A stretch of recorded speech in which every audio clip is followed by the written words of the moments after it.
സുലൂസ് കിച്ചണിലേക്ക് സ്വാഗതം. ഇന്ന് നമ്മളിവിടെ ഉണ്ടാക്കാൻ പോകുന്നത് വെള്ളരിക്ക പച്ചടിയാണ്. അതിന് വേണ്ടുന്ന സാധനങ്ങൾ: ഒരു ചെറിയ വെള്ളരിക്ക, 8-10 പച്ചമുളക്, ചുമന്ന മുളക് 2-3 കറിവേപ്പില, തൈര്, തേങ്ങ ചിരവിയത്, ജീരകം, കടുക്, വെളിച്ചെണ്ണ, ആവശ്യത്തിന് ഉപ്പ്.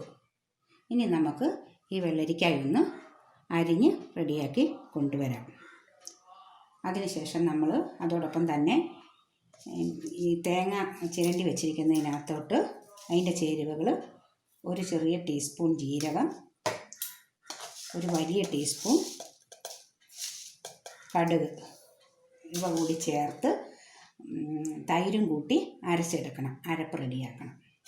ഇനി നമുക്ക് അതിലേക്ക് പോകാം. വെള്ളരിക്ക നമ്മളിവിടെ അരിഞ്ഞു വെച്ചിട്ടുണ്ട്, പച്ചമുളക് അരിഞ്ഞു വെച്ചിട്ടുണ്ട്. ഇത് നമുക്കിനി ഒന്ന് വേവിച്ചെടുക്കാം. ഇതുപോലൊരു ചട്ടി എടുത്ത് അതിലേക്ക് വെള്ളരിക്ക ഇടുക, പച്ചമുളക് ചേർക്കുക, കറിവേപ്പില ഒഴിച്ചിടുക. കുറച്ച് വെള്ളം വെച്ചാൽ മതി, വെള്ളരിക്കയ്ക്ക് അധികം വേവില്ല. കുറച്ച് ഉപ്പും കൂടി ചേർക്കുക.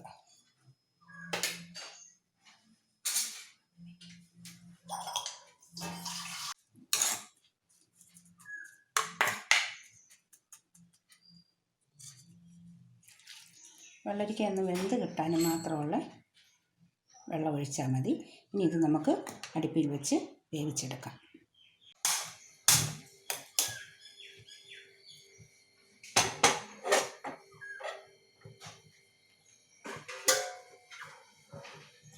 ഇതിപ്പോൾ നമ്മൾ അടുപ്പിൽ വെച്ചിട്ടുണ്ട്. ഇത് തികന്ന് കയറി വെന്ത് വരുമ്പോഴത്തേക്കിന് ഇനി നമുക്ക് അടുത്തത് ചേരുവകൾ ചേർക്കാം. ഇത് മൂടി വെച്ച് വേവിക്കാം. വെള്ളരിക്ക ഇപ്പോൾ വെന്ത് വന്നിട്ടുണ്ട്. ഇതിനി നമുക്ക് അടുപ്പിൽ നിന്ന് ഇറക്കാം. എന്നിട്ട് ഒരു ഫ്രൈ പാൻ അടുപ്പിൽ വെച്ച്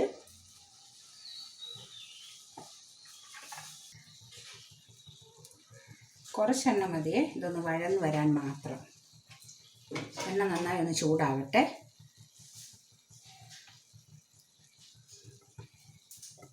ഈ എണ്ണയ്ക്ക് പകരം നെയ്യോ ഉപയോഗിക്കാം. നെയ്യ് എല്ലാവർക്കും ഇഷ്ടമില്ല, അതുകൊണ്ട് നമുക്ക് എണ്ണ ഒഴിച്ചാലും മതിയാവും. എണ്ണ ചൂടായി വരുന്നുണ്ട്,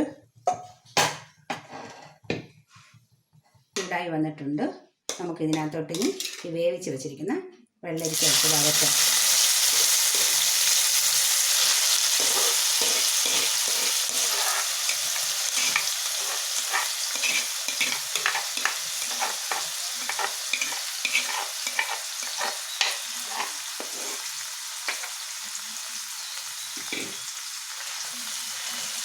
കുറച്ച് നേരം ഒന്ന് വഴന്നോട്ടെ.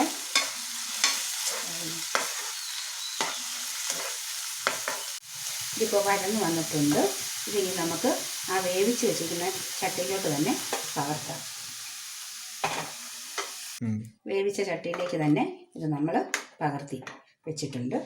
ഇനി ഇതിനകത്തേക്ക് നമുക്ക് അരച്ച് വെച്ചിരിക്കുന്ന തൈരും കടുകും തേങ്ങായും ജീരകവും കൂടെയാണ് നമ്മൾ അരച്ച് വെച്ചിരിക്കുന്നത്. ഈ ചേരുവകൾ നമ്മൾ ഇതിനകത്തോട്ട് ചേർക്കുകയാണ്.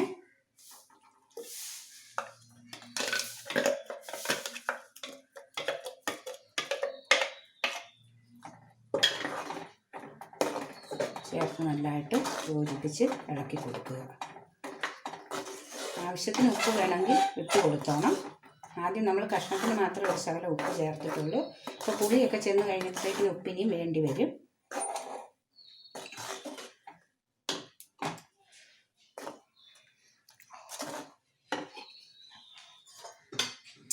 കുറച്ച് വെള്ളം കൂടെ ആകാം, ഇരിക്കും തോറും ഇത് മുറുകി വരത്തേ ഉള്ളൂ. അതുകൊണ്ട് നമുക്ക് മിക്സിയൊക്കെ കഴുകി ജാറിനകത്ത് വെള്ളം ശകലം ഒഴിച്ച് കൊടുക്കാം. കുറച്ച് വെള്ളം കൂടെ ഞാൻ ചേർക്കുകയാണ്. സ്പൂണിലെടുത്ത് ഇല വെച്ചാൽ ഒഴുകിപ്പോകരുത്, അതുപോലെ ഇത് കുറുകിക്കോളും. 2 ദിവസം ഒരാഴ്ച വരെ ഇരുന്നോളും കറി വെച്ച് കഴിഞ്ഞാൽ.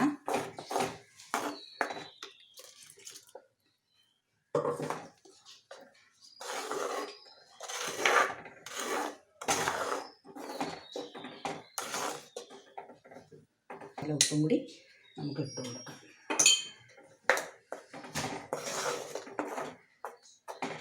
ഇത് തിളയ്ക്കാൻ പാടില്ല, നല്ലതായിട്ട് ചൂടാകണം. നല്ലതായിട്ട് ചൂടായി കഴിയുമ്പോൾ നമ്മൾ ഈ തവി എടുത്ത് ഇങ്ങനെ നോക്കുമ്പോഴത്തേക്കിന് ആവി വരണം. അതാണ് ഇതിൻ്റെ ഇറക്കുന്ന പാകം. അടുപ്പിൽ നിന്ന് ഇറക്കണമെങ്കിൽ തിളയ്ക്കരുത്. തിളച്ച് കഴിഞ്ഞാൽ തൈരായതുകൊണ്ടത് ഇരിഞ്ഞു പോകും. നല്ലതായിട്ട് ചൂടായി വരുമ്പോൾ നമുക്ക് ഇറക്കാം. നല്ലതായിട്ട് ചൂടായിക്കോട്ടെ. അപ്പോൾ ഇത് നല്ലതായിട്ട് ചൂടായി വന്നിട്ടുണ്ട്. തവിയിൽ നിന്നിങ്ങനെ ആവി പറക്കുന്നതാണ് ഇതിൻ്റെ കണക്ക്. നമ്മൾ ഇളക്കി കൊടുക്കുന്ന ഇത് തിളയ്ക്കത്തില്ല. ഇനി നമ്മൾ ഇത് ഇറക്കി വെക്കുകയാണ്.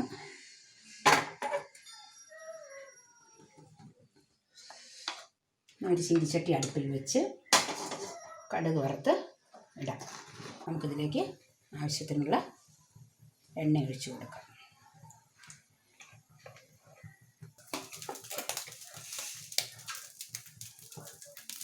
എണ്ണ നല്ലതായിട്ട് ചൂടായി വന്നിട്ടുണ്ട്. ഇനി നമുക്ക് കടുക് ഇട്ട് കൊടുക്കാം.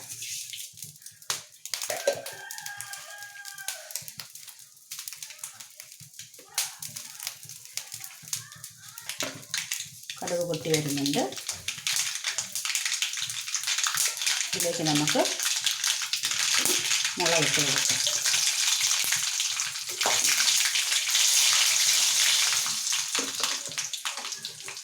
മുളക് മൂത്ത് വരുന്നുണ്ട്. നമുക്ക് കരിയാപ്പിലയും കൂടെ കൊടുക്കാം.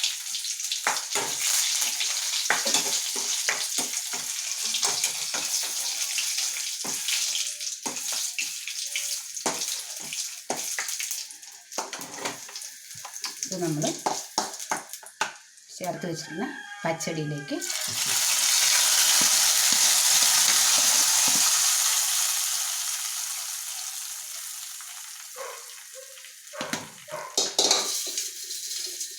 പച്ചടി റെഡി ആയിട്ടുണ്ട്. ഇത് എല്ലാവരും ട്രൈ ചെയ്ത് നോക്കുക. ഇഷ്ടമായെങ്കിൽ ലൈക്ക് ചെയ്യുക, സബ്സ്ക്രൈബ് ചെയ്യുക, ഷെയർ ചെയ്യുക.